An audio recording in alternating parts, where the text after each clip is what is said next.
Bonjour, je suis Arnaud et je vous souhaite la bienvenue sur PostVR.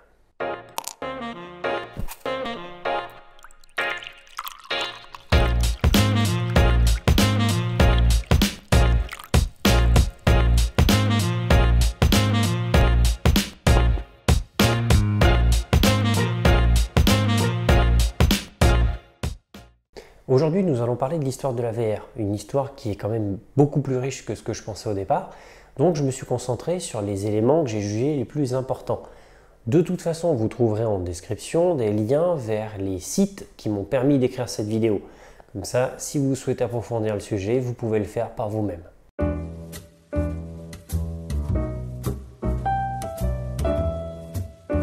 Déjà en 1935, Stanley J. Weinbaum publie une nouvelle intitulée Pygmalion Spectacles, dans laquelle, sans faire mention du terme réalité virtuelle, il parle d'une paire de lunettes qui permet de s'évader dans des univers parallèles dans lesquels vous pouvez interagir, toucher et sentir.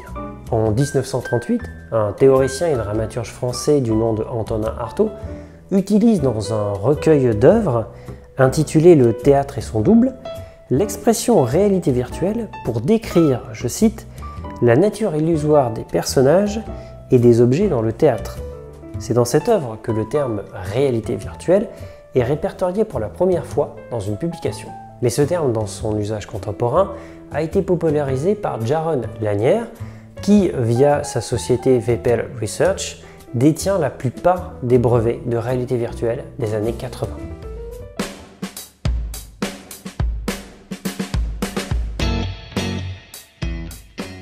Morton Heilig, dans un article de 1955, Le cinéma du futur, détaille sa vision du théâtre multisensoriel.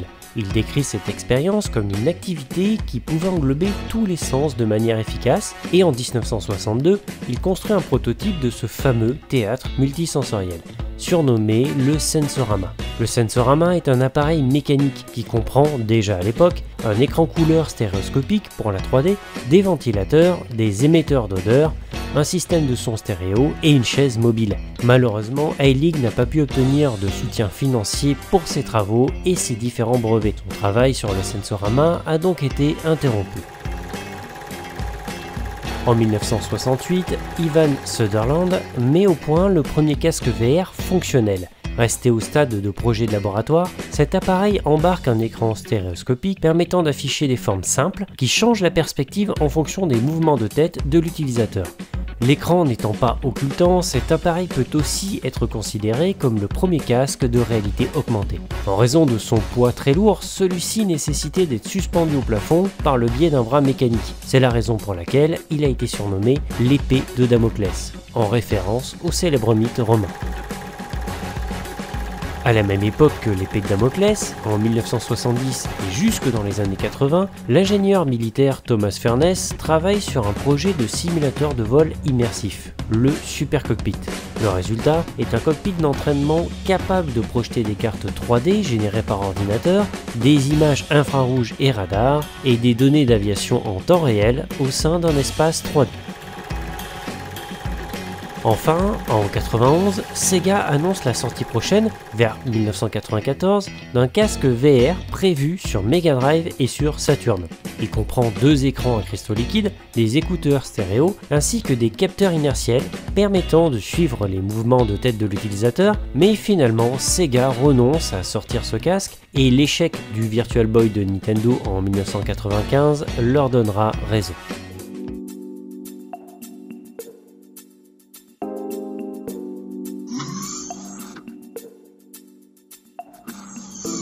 Palmer Luckey fonde l'entreprise Oculus et lance son Kickstarter pour financer la conception et la fabrication de son projet de casque VR, le Oculus Rift. Le 25 mars, Facebook rachète la société Oculus VR pour 2 milliards de dollars. Et durant le même mois, Sony annonce son Project Morpheus, un casque qui deviendra le PlayStation VR. En septembre, Samsung annonce à son tour son propre casque de réalité virtuelle, initialement nommé Gear VR et plus tard rebaptisé Samsung Gear VR. En février, Valve et HTC annoncent leur collaboration sur un projet de casque de réalité virtuelle à la Games Developers Conference, le HTC Vive. Et en novembre, le Samsung Gear VR est disponible à l'achat. Année de sortie de plusieurs casques de réalité virtuelle majeurs, l'Oculus Rift en mars, le HTC Vive en avril et le PlayStation VR dès octobre. Oculus sort le 1er mai le premier casque de VR complètement autonome, le Oculus Go. Par la suite, de nombreux casques VR voient le jour, des évolutions des anciens casques comme le HTC Vive Cosmos, le Oculus Quest, qui est une suite spirituelle du Oculus Go, ou le Oculus Rift S, mais on constate aussi l'arrivée de nouveaux challengers comme le casque haut de gamme Valve Index qui sort en juin 2019, ou même HP avec sa gamme Reverb.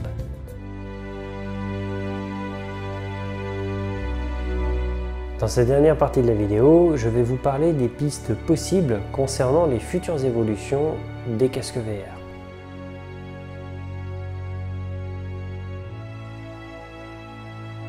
En 2016, lors de la sortie des différents casques VR modernes, l'intégralité de la captation des mouvements s'effectuait via des modules externes, des bases de captation de mouvement pour les casques PC et la PlayStation Camera munie d'un double objectif permettant la détection de profondeur pour le PlayStation VR. Il faut attendre 2019 pour que HTC et Oculus intègrent directement des caméras de tracking sur les casques, au contraire de Valve qui choisit de rester sur un système de base laser qui scanne la pièce. Les deux technologies présentent des avantages et des inconvénients. Les caméras embarquées évitent l'installation de base et permettent donc une plus grande simplicité et souplesse d'utilisation du casque, mais sont plus limitées en termes de captation de l'ensemble du corps du joueur, puisqu'ils se limitent aux mains.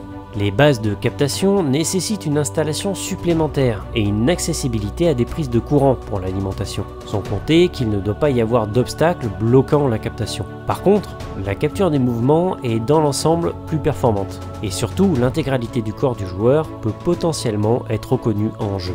L'idéal dans le futur serait de laisser le choix aux utilisateurs. Pourquoi ne pas proposer un casque parfaitement autonome, mais avec la possibilité de rajouter des modules de détection en plus via l'achat d'accessoires supplémentaires.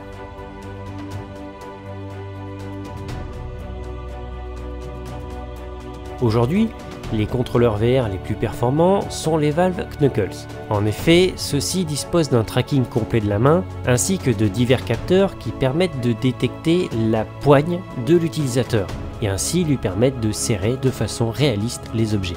Dans le futur, l'ensemble des constructeurs pourraient proposer ce type d'innovation en complément de l'amélioration des retours haptiques existants et pourquoi pas rajouter différents éléments comme la gestion de la température, sensation de chaud ou froid.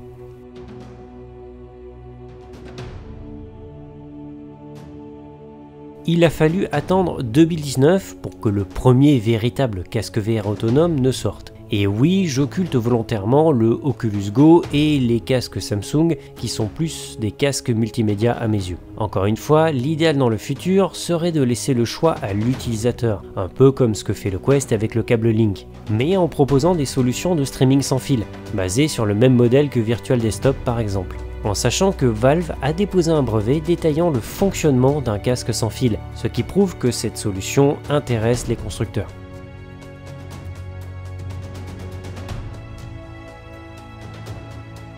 De plus en plus d'entreprises se lancent dans la conception d'accessoires pour la VR. Et déjà aujourd'hui, on peut grandement s'approcher de ce que l'on voit dans Ready Player One. Si par exemple, on cumule les accessoires suivants. Le Catwalk, un tapis roulant qui permet de simuler les déplacements en toute sécurité. La Tesla Suite, une combinaison bénéficiant de retours haptiques sur l'intégralité du corps afin de ressentir les impacts. Et les Dexmo, une paire de gants avec retour de force qui permettent de simuler le toucher de façon extrêmement réaliste. Et il existe encore tout un tas d'accessoires de ce type-là qui se développent de plus en plus. Ce que l'on peut espérer, c'est que dans le futur, les coûts de conception et de fabrication diminuent, afin de permettre au grand public d'accéder à ce type d'innovation. Une fois de plus, j'espère que cette vidéo vous a plu. N'hésitez pas à me laisser un commentaire. Et moi, je vous dis à la prochaine sur PostVR.